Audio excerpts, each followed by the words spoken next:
two numbers changed everything: 56% of the world's population and 100% tariffs. That's what BRICS now claims, and what Donald Trump just threatened. In a single week, America went from rattling sabers at China to slapping penalties on Indonesia, igniting a trade war with half the planet. The White House may have thought it was a show of strength, but the markets saw panic. As BRICS expands and the U.S. retaliates, cracks appear not only across global trade, but within North America itself. What happens when the world redraws the economic map and your closest ally reads it differently? For decades, the US dollar wasn't just a currency, it was the cornerstone of global trade. From Shanghai to Sao Paulo, reserves were stacked in greenbacks, and trade contracts defaulted to USD without question. BRICS, at its inception in 2006, was little more than an economic acronym, a polite forum where Brazil, Russia, India, and China discussed development. South Africa joined in 2010, but the group remained a talking shop. U.S. dominance, both in trade and finance, went unchallenged. Canada stood shoulder to shoulder with the U.S., backing global institutions like the IMF and World Bank, and rarely diverged in major trade strategy. But beneath that smooth surface, tremors were forming. By the early 2020s, dissatisfaction with the dollar-based system began to grow. Countries chafed at Washington's ability to weaponize the dollar through sanctions and interest rate decisions. BRICS started experimenting, with the new development bank quietly funding massive infrastructure projects across the global south, and talks of a BRICS currency gaining steam. Then came the great pandemic disruptions, followed by U.S. interest rate hikes that sent shockwaves through emerging economies. By 2023, inflation in developing nations soared while their dollar-denominated debt ballooned. In parallel, a more assertive BRICS emerged, expanding in 2024 to include energy giants like Saudi Arabia and industrial anchors like Indonesia.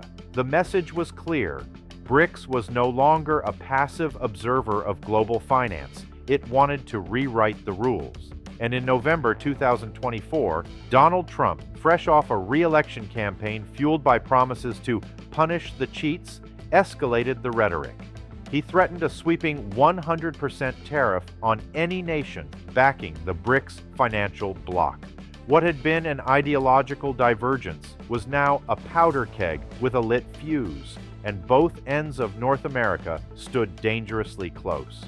When Donald Trump returned to the White House in January 2025, he did so with a mandate fueled by grievance and economic nationalism. His base demanded payback for manufacturing jobs lost, for the pandemic's global fallout, and for what they saw as decades of lopsided trade. BRICS, especially with its 2024 expansion, became the perfect target. In November 2024, Trump stood at a rally in Ohio and declared, "Any country that sides with BRICS and their fake currency will face 100% tariffs. No exceptions, no apologies."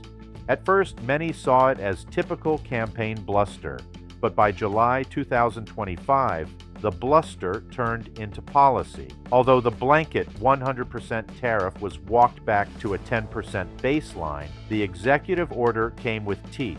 19% tariffs on Indonesian imports, citing their formal signature to the BRICS Compact. 36% on Thai goods, arguing Thailand's refusal to fast-track U.S. trade guarantees was tantamount to passive alignment with BRICS. The justification? National security. According to the administration, the BRICS pay system and its anti-SWIFT architecture could facilitate sanctions evasion, support adversaries like Iran and Russia, and undercut the U.S. dollar's global standing.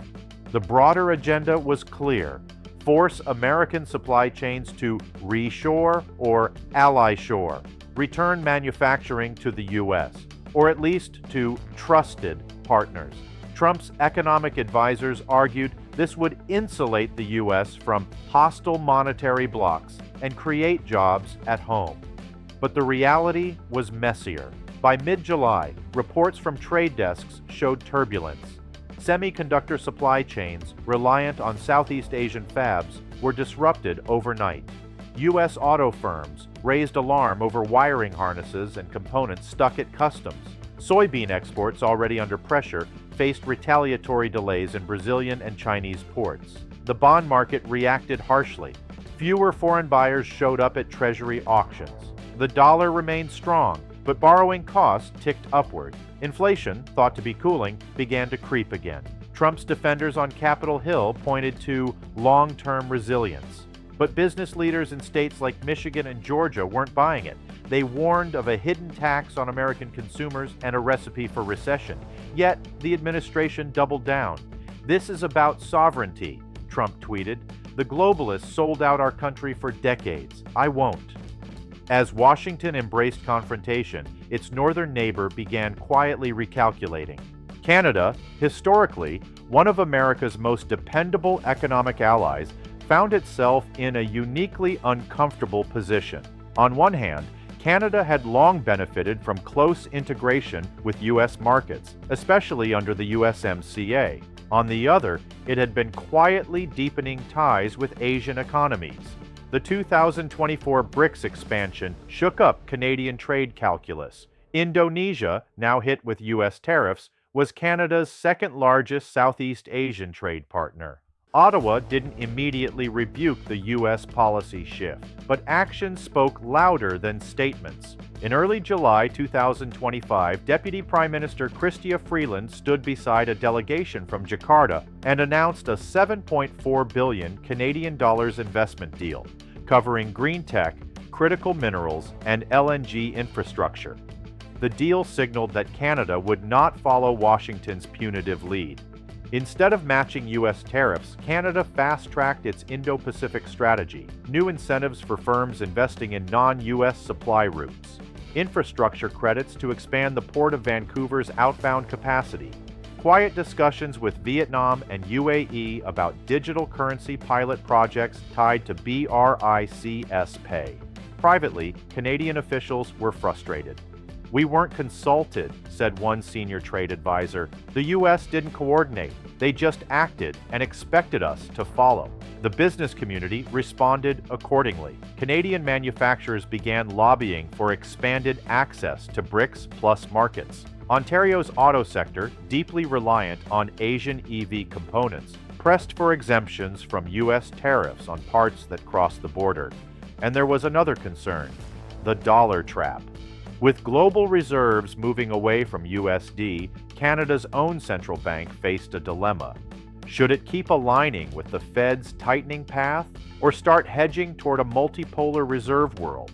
Banks in Toronto began diversifying small volumes of foreign reserves into Chinese yuan and Indian rupees, not as a political signal, but a defensive hedge. Meanwhile, media narratives diverged. American coverage focused on betrayal. "Why is Trudeau cozying up to dictators?" ran one headline on Fox News. But Canadian outlets told a different story. "Ottawa navigates trade trap set by U.S. tariffs," read a lead in the Globe and Mail. Still, the balancing act was fragile.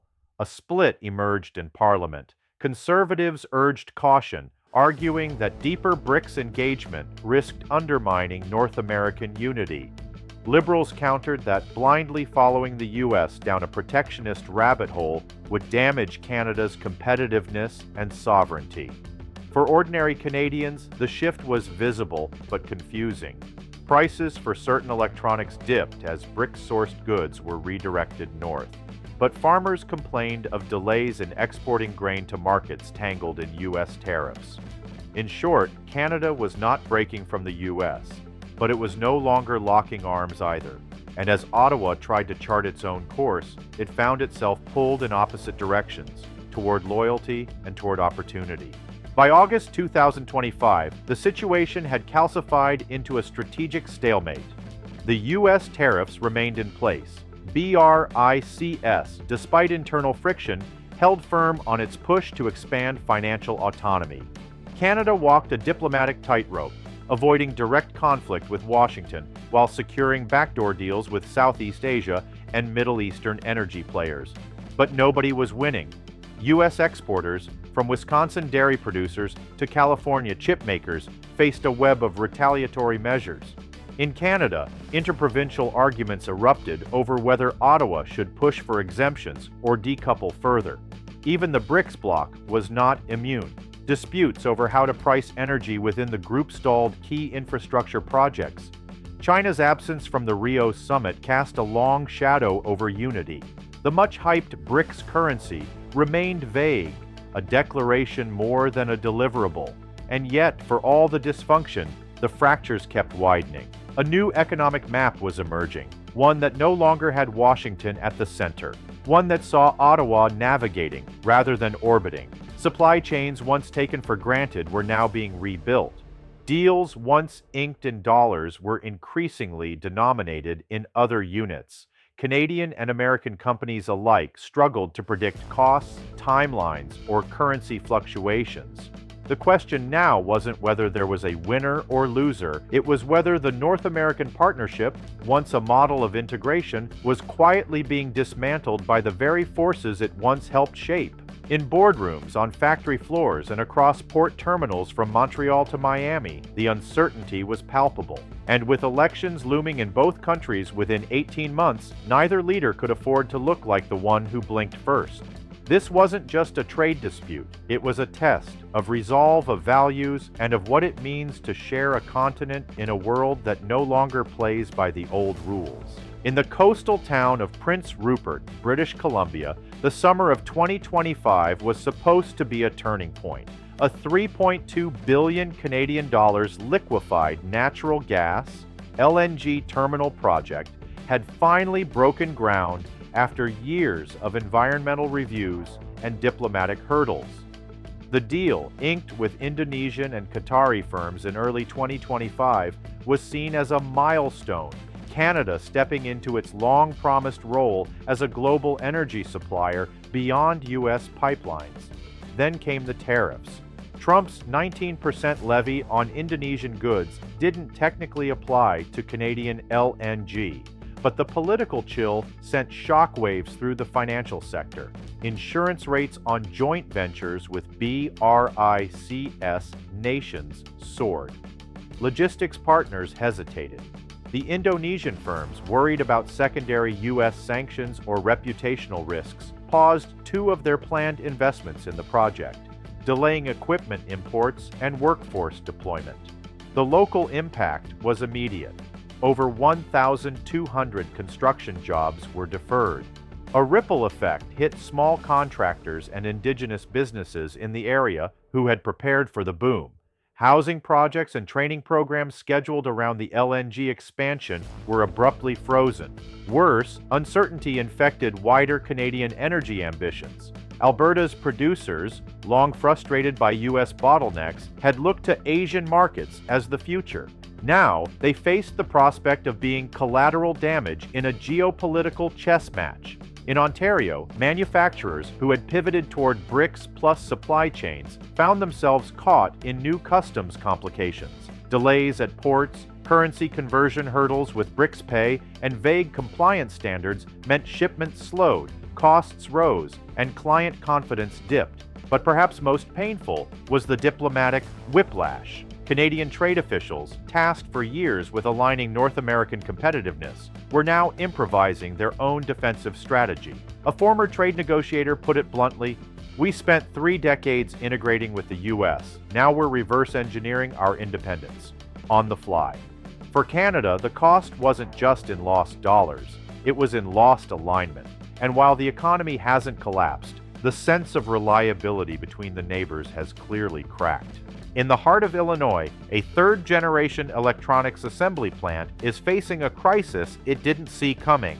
For years, the facility sourced components from Thailand and Indonesia, assembling affordable consumer gadgets for domestic brands. It employed over 700 people, mostly union labor. When the July tariffs hit, the first signs of trouble weren't loud, they were logistical. Capacitors and specialized sensors got stuck in customs, flagged for origin reassessment.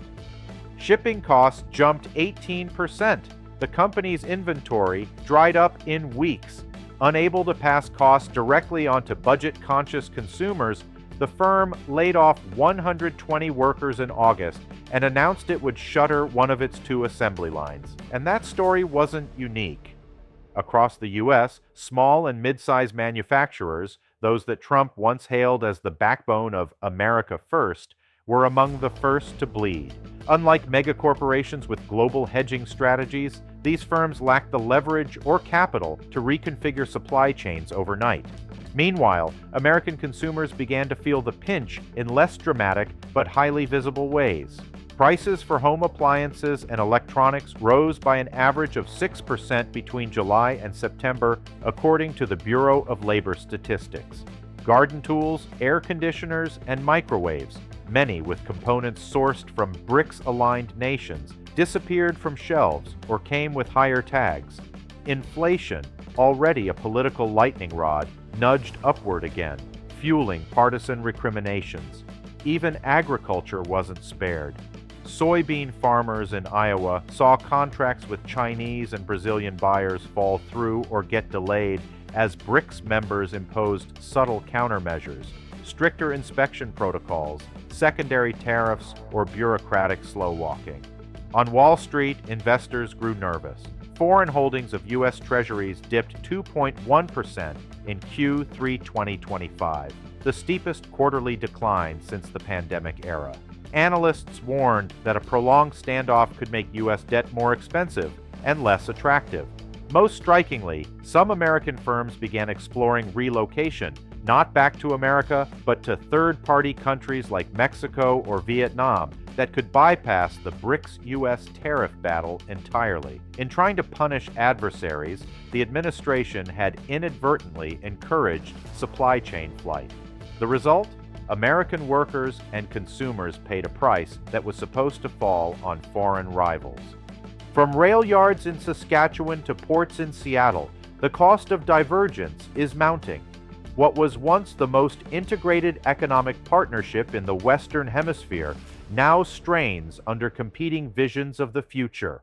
One, led by Washington, seeks to rebuild walls in the name of sovereignty.